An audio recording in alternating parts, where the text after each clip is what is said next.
Peak is 6, 8 weeks. They could come after you and put you on the street for a couple of weeks early on. And then, when they decide they need you in December, say, oh, come on back, time served suspension.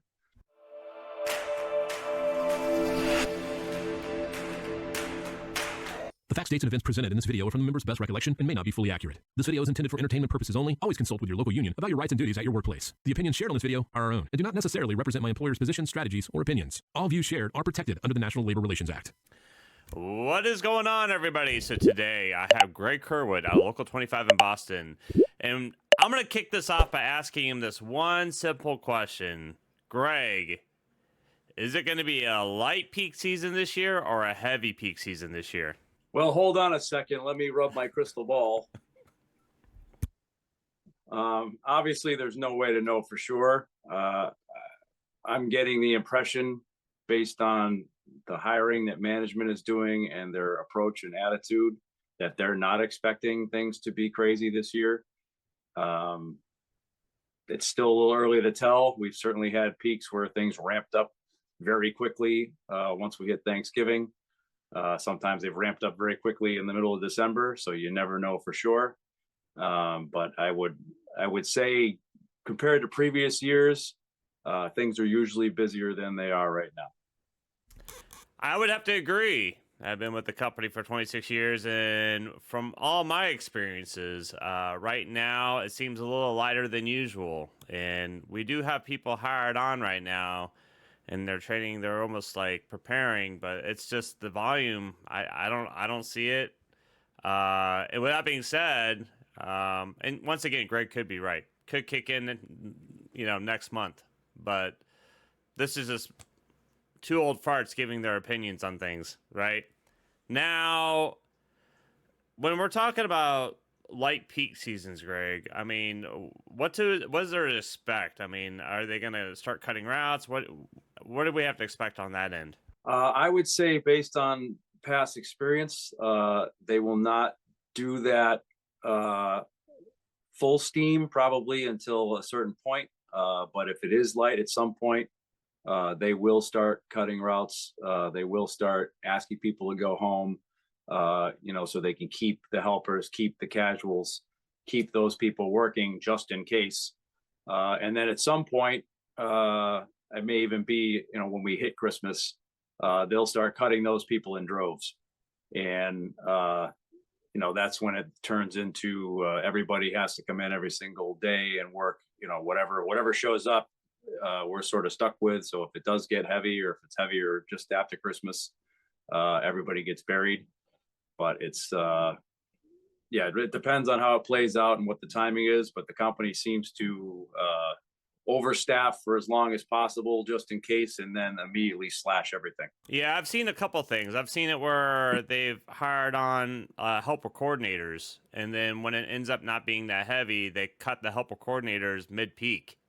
And then I've also seen it where we have not prepared at all for peak until the 11th hour. And then what ends up happening is we could just get slammed, and then we may end up on the news later on for destroying Christmas. But that's for something else. Anyways, but the point being is, Greg's 100% right.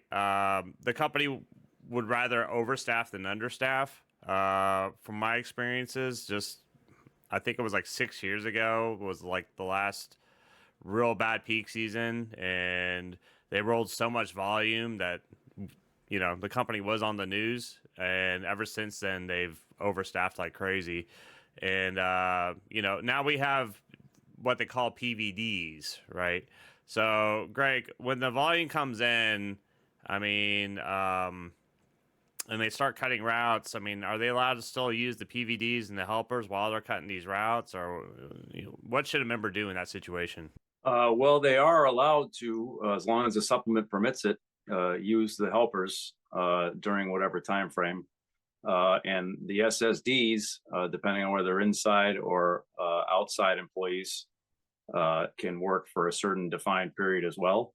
But what people should understand is that, these folks, not the SSDs as much anymore, but certainly the helpers, they're cheap labor for the company. It's much easier to send a driver out with a helper than pay 2 drivers, or cheaper, I should say. It's much cheaper, to have an SSD out running house calls in the back of their car or their truck or their van than it is to pay overtime to a driver.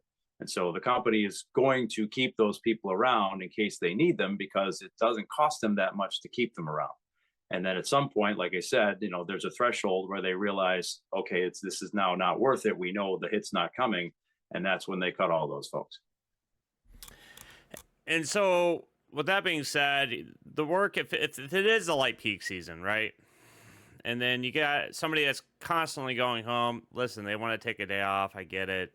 We all work hard.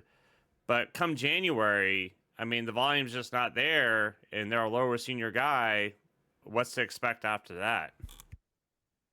Yeah, from a personal economic standpoint, you don't want to screw yourself. If you're one of those folks who can't get enough days off, you should bear in mind that if it is light, we're probably going to be facing layoffs come January, February, maybe March. And you don't want to have shortchanged yourself for the whole month of January or December and find out that you're not going to be making much money after that either.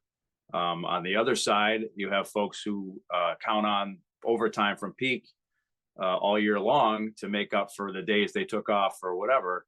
And you have to be very, very careful. I know there are members out there that, I'm going to get my hours no matter what. That's not a great approach. If you're dispatched light, you're dispatched light, and you come in when you come in. There are other ways to get more hours. Sign up for the extra work on the preload, sign up for a 6-punch on a Saturday, whatever it may be, but don't go out there playing games on the road because you were counting on having 12-hour days and you're getting dispatched with 8.